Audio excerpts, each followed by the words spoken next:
Ok, Anti-Gravity, c'est le dernier bébé de Google et c'est de ça qu'on va parler dans cette vidéo.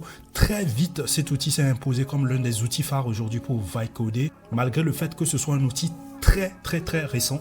Dans cette vidéo, je vais te montrer les différentes fonctionnalités de base d'Anti-Gravity, par où il faut concrètement commencer pour avoir des résultats tout de suite avec Anti-Gravity.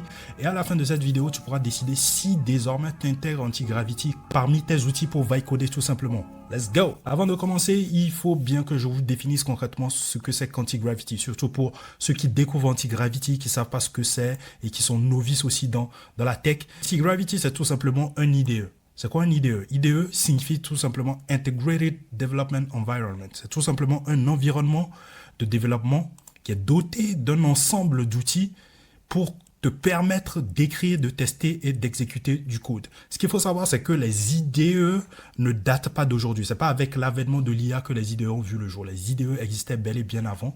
L'un des IDE les plus utilisés, c'est VS Code d'ailleurs. Donc, tu as l'interface de VS Code. Et sur VS Code, tu as pas mal de menus qui te permettent en gros de gérer ton projet. Tu peux voir l'arborescence de ton projet, éditer du code. Tu peux télécharger des plugins pour te faciliter l'exécution de ton code ou l'écriture de ton code, par exemple. Là, par exemple, tu peux installer Claude Code comme agent IA pour te faciliter le développement de ton code. Tu as d'autres plugins comme GitLab, Kubernetes, d'autres plugins qui vont te permettre de créer très facilement des containers pour containeriser tes applications. Je ne vais pas trop rentrer en détail à ce niveau. Bref, tu as des outils pour te faciliter l'expérience de développement de ton projet avec un IDE. Donc bien sûr, avec l'arrivée de l'intelligence artificielle, on a commencé par voir la naissance des IDE IA. Donc là, j'ai mis VS Code parce que désormais sur VS Code, tu peux intégrer ou installer des plugins IA pour donner au fait des capacités IA en quelque sorte à VS Code. Ensuite, tu as Anti-Gravity qui est doté d'agents IA qu'on va voir tout de suite. Cursor aussi pareil, Codium aussi pareil. Maintenant, ces IDE IA diffèrent des plateformes comme Lovable, Bolt et Dreamflow qui n'ont pas toute cette armada d'outils que nous proposent aujourd'hui les IDE IA. Donc Lovable, Bolt, Dreamflow par exemple, ce sont des outils qui ne sont pas assez fournis pour un développeur par exemple. Et généralement, ce sont des outils ou des agents IA qui sont orientés sur un seul langage de programmation ou qui sont limités en termes de langage de programmation, de stack technique à utiliser pour pouvoir développer un projet. Par exemple, Dreamflow, par exemple, il est orienté exclusivement pour les projets Flutter. Tu vois? Donc, tu peux que développer en Dart, tu peux que développer des projets Flutter sur Dreamflow, par exemple. Alors qu'avec un IDE, tu as le choix, tu as une grande flexibilité côté langage de programmation. Donc voilà, c'est ce qu'il faut garder en tête. Ce sont deux univers complètement différents à ce niveau. Maintenant, trêve de bavardage, on va rentrer dans le vif du sujet. On va commencer par mettre la main dans le cambouis. Pour installer Anti-Gravity, il suffit juste d'aller sur ce lien. Le lien, je vais vous le mettre tout simplement en description pour ceux qui veulent le télécharger. Disponible pour Windows. Au fur et à mesure que tu évolues côté pricing, tu as des limites beaucoup plus généreuses voilà, en termes d'utilisation des modèles qui sont présents sur Anti-Gravity. On va voir un peu plus loin dans la vidéo qu'il y a plus de 7 modèles qui sont disponibles. Ce qui est intéressant, la bonne nouvelle ici, c'est qu'en free tier, c'est-à-dire en mode gratuit, tu peux quand même déjà commencer par build quelque chose sur Anti-Gravity. Ok, let's go. On switch sur l'écran. Ok, lorsque tu installes Anti-Gravity, c'est ce qui s'affiche. Tu vois qu'elle est assez ressemblante à l'interface de VS Code que je t'ai présenté un peu plus tôt dans cette vidéo. Donc, tu peux ouvrir tes répertoires des projets que tu as déjà développés, par exemple sur VS Code ou sur Cursor, par exemple. Tu peux ouvrir donc ces projets ici sans souci. Tu peux cloner des repositories, c'est-à-dire si tu as des projets sur GitHub que tu veux reprendre, par exemple sur Anti-Gravity, tu peux le faire. Donc, ce sont des fonctionnalités classiques que tu vas trouver dans la plupart des IDE, sauf le Open Agent Manager. Donc, lorsque tu ouvres, par exemple, Open Agent Manager, tu tombes sur cette interface. Et je pense que c'est là que tu vas passer le clair de ton temps. Ici, le Agent Manager, comme le nom l'indique, c'est cette fonctionnalité qui va te permettre de manager, de suivre en quelque sorte tes agents. Ici, tu peux créer plusieurs agents qui vont bosser en parallèle sur différents projets. Quand je vais, par exemple, dans Inbox ici, tu as la liste des agents qui ont déjà bossé sur mes différents projets. Tu as les agents que tu peux suivre ici.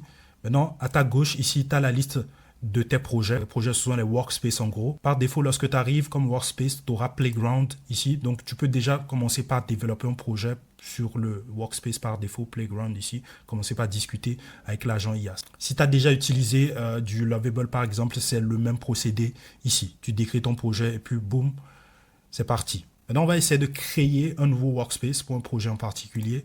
Donc, pour créer un nouveau workspace, il faut aller dans Open New Workspace. Donc, tu cliques dessus, il va t'afficher une fenêtre. Ensuite, dans la fenêtre, maintenant, tu crées maintenant le répertoire de ton projet. Ici, moi, je mets New Cal Project, par exemple. Je sélectionne le dossier. Boum, une fois que c'est créé. Et là, tu as mon répertoire ou mon workspace New Cal Project ici. Là, le but de ce projet, il est tout simple. Je vais mettre le prompt qui résume en gros le projet. Donc, je lui dis tout simplement développe une plateforme simple de prise de rendez-vous pour coiffeurs. Donc là, parfait. Maintenant, là, je peux sélectionner le modèle que je veux. Donc, généralement, moi, je vais utiliser du Claude Opus pour toutes les tâches de code, de planning, etc. Maintenant, pour tout ce qui est front-end, je vais généralement utiliser le Gemini 3 Pro pour gérer tout ce qui est front-end. Et ensuite, je vais utiliser du Codex par la suite pour pouvoir faire les reviews des différents features qui ont été implémentés. Donc, les features sont implémentés par Claude Opus, le front-end Gemini 3 et Codex pour les reviews des features. Donc là, on va garder à Claude Opus 4.5. Tac, on sélectionne et puis boum, on a lancé notre agent. Donc, vous allez voir, notre agent, il travaille.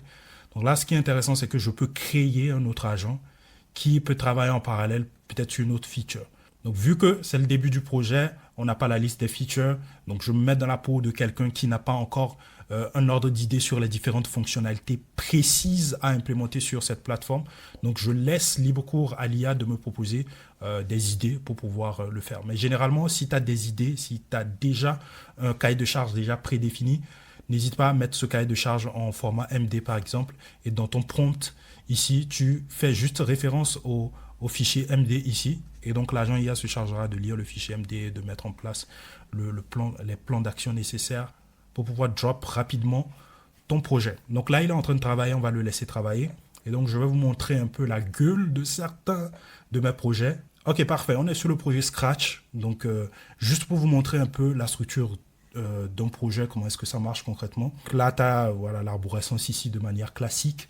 Ensuite, tu as une partie agent ici qui te permet de discuter directement avec l'agent qui est lié à ton projet. Donc là, tu as la liste des différents agents que j'ai créés ou conversations que j'ai eues ici. Donc là, le choix parmi la liste des modèles qui sont disponibles. Hein, voilà. Je vous avais dit en amont que c'était 7 modèles, oui. Donc, ouais, 7 modèles. Ensuite, tu as le mode planning. Le mode planning, c'est tout simplement le mode qui va permettre à l'agent de planifier en amont ses actions avant de les implémenter par la suite. Maintenant, le mode fast permet tout simplement à l'agent d'exécuter directement l'action. Si par exemple, tu as envie de modifier très rapidement un bout de code, tu n'as pas besoin de phase de planning pour pouvoir le faire. Tu sais ce qu'il faut faire concrètement comme action. Donc, tu passes en mode fast pour pouvoir implémenter tout de suite l'action. Maintenant, au niveau de l'agent, tu peux rajouter des éléments. On va aller dans customisation. Donc là, la partie customisation te permet de rajouter des règles à l'agent. Donc si tu veux que ton agent IA soit efficace dans ton projet de code, il faut lui imposer des règles. Il faut lui imposer un cadre. Et c'est là que tu imposes ce cadre-là. Tu crées des fichiers MD dans lesquels tu précises les règles clés de ton projet. Donc, tu as la partie Workspace. Ce sont les règles qui sont assignées à un projet en particulier. Ici, c'est le projet Scratch. Et maintenant, tu as des règles globales. Quand tu cliques sur Global, tout de suite, il t'ouvre un Gemini.md. Donc, ce sont les règles globales qui sont appliquées à l'ensemble des projets d'Anti-Gravity que tu vas implémenter sur Anti-Gravity. Et donc, pour retrouver ces fichiers MD, dans tous les projets Anti-Gravity, tu vas retrouver un répertoire .agent ici, un .agent /rule. Donc, c'est à l'intérieur du répertoire rules que tu vas retrouver l'ensemble des règles, l'ensemble des fichiers MD que tu vas implémenter. Donc, si tu connais cette arborescence, tu n'es pas forcément obligé de passer par la partie customization avant de venir créer ton fichier MD. Tu peux le créer directement ici et l'implémenter toi-même. Si tu veux te jouer les spécialistes. Maintenant, après, tu as les workflows. Un workflow, tout simplement, c'est une série d'instructions. C'est en gros un prompt voilà, que tu vas sauvegarder pour une réutilisation un peu plus tard ou dans un scénario précis. Je prends le cas d'un debugging. Si tu as déjà débugué une application avec une série d'instructions précises que tu as soumis à l'agent IA, tu peux enregistrer ce prompt ici dans la partie debug. Comme ça, la prochaine fois que l'agent IA rencontre ce type de bug, il suit tout simplement l'ensemble des instructions que tu lui as précisées au niveau de ton workflow, tout simplement. Et donc, pour faire cela, et donc tu as deux types de workflow ici. Workflow lié, bien sûr, à ton projet, au workspace en cours, et workflow global lié à l'ensemble des projets que tu as sur Antigravity. Maintenant, on sort de là, on va aller dans la partie MCP. Bien sûr, aujourd'hui, les agents IA sans les serveurs MCP, c'est quasi nul. Donc, on va aller sur la partie MCP. Tu as le MCP Store avec un ensemble d'outils que tu peux connecter à ton agent IA. Je prends l'exemple de Supabase. Là, j'ai installé Supabase ici. Donc, juste pour te montrer, hein, voilà. Donc, Supabase est installé. Donc, tout simplement, ce que tu dois faire pour installer un serveur MCP, c'est juste cliquer ici et suivre tout simplement les instructions pour configurer ton serveur MCP. Rien de compliqué. Donc, voilà principalement les deux éléments à configurer pour rendre ton agent un peu plus performant sur ton projet. Donc, on va switcher de l'autre côté pour voir si notre projet est prêt. Ok, c'est pas encore prêt, il y a des phases à valider. Donc, je vais valider ces différentes phases-là. Juste pour vous montrer, donc là, voici notre premier prompt. Développe une plateforme. Oh là là, j'ai fait une erreur là. Développe une plateforme de prise de rendez-vous pour coiffeurs. Donc, je vais développer Là, il a fait un plan d'implémentation. Il a mis en place une to-do list. Donc, c'est l'ensemble des tâches qu'il va donc exécuter pour ce projet. Donc, objectif, développer une plateforme web pour permettre aux clients de réserver des rendez-vous chez des coiffeurs. Ensuite, configuration du projet, interface client, front-end, dashboard, vue calendrier des rendez-vous, gestion des projets. Donc, tu as la liste des tâches qu'elle va faire. Là, elle est sur la création du projet avec Vite plus React. Et on est dans le wait and see par rapport à ça. Lorsque je retourne sur Inbox, vous allez voir donc Hairdresser Booking Platform. Donc, vous allez voir qu'il y a le statut running ici qui nous dit tout simplement que l'agent est en train de travailler. Donc là, on le laisse travailler. Je pense que ça va prendre du temps. On va le laisser travailler. Donc, c'est parfait. Il a setup donc, le projet. Donc, ce qu'on va faire, c'est qu'on va ouvrir le projet sur Antigravity directement. Voilà. Donc, je l'ai ouvert directement ici. Donc, tu as la liste des tâches à faire. Donc là, je peux le relancer sur une tâche en particulier. Et moi, comme je te l'ai dit, ce que je conseille généralement, c'est que par tâche, il faut créer une nouvelle conversation / nouvel agent. Je pense que là, ça va prendre du temps vraiment pour qu'il puisse faire tout ça. Donc là, ce que je vais faire, c'est que je vais vous montrer la gueule d'un de mes projets. Donc, on va aller sur du Scratch, sur le Scratch, le projet Scratch. Donc, je pense qu'il est déjà démarré, hein, le projet Scratch. Ici, vous montrer à peu près le contenu du projet Scratch et ce qu'Antigravity a fait de A à Z. Okay, le projet Scratch est déjà démarré, donc voici un peu à quoi ressemble le projet Scratch.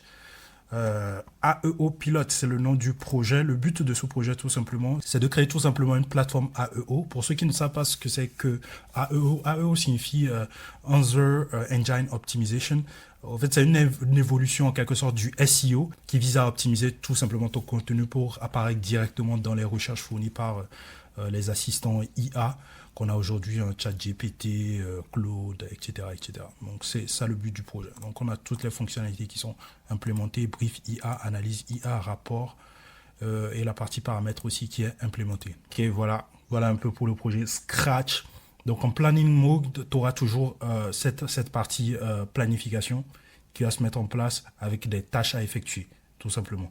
Donc là, tu vas remarquer que sur l'ensemble des tâches effectuées sur le projet Scratch, tout a été exécuté. Donc voilà, c'est bon. Maintenant, Antigravity, tu peux le coupler avec d'autres plugins pour avoir un peu plus de puissance, un peu comme ce que je vous ai montré pour VS Code. Une fois que tu as fait tout ça et que tu as besoin possiblement de renforts d'agents IA beaucoup plus sophistiqués, tu peux peut-être faire appel à du Codex. Donc, tu peux associer Codex à Antigravity pour pouvoir améliorer certaines fonctionnalités, faire de la review de features, par exemple, comme ce que je fais. Je revois les features, je reteste à nouveau les features avec du Codex. Tu peux rajouter aussi du Claude. Voilà, donc voilà, en plugin ici. En plugin ici, Claude, et puis tu installes tout simplement ton plugin ici. Donc voilà, tu vois, Antigravity, assez simple à prendre en main, donc n'hésite pas à l'installer et à me faire des feedbacks en commentaire. Si tu as des questions sur Antigravity, n'hésite pas à les poser. Je vais commencer par répondre aux différentes questions qui me seront posées en commentaire ou sur mes différents réseaux sociaux dans des vidéos. Donc si tu as des questions sur le sujet d'Antigravity, peu importe la question, il n'y a pas de question bête, n'hésite pas à le poser en commentaire. Je referai une vidéo derrière pour répondre à toutes ces questions-là. C'était Mr. Hoppy, prenez soin de vous. Peace.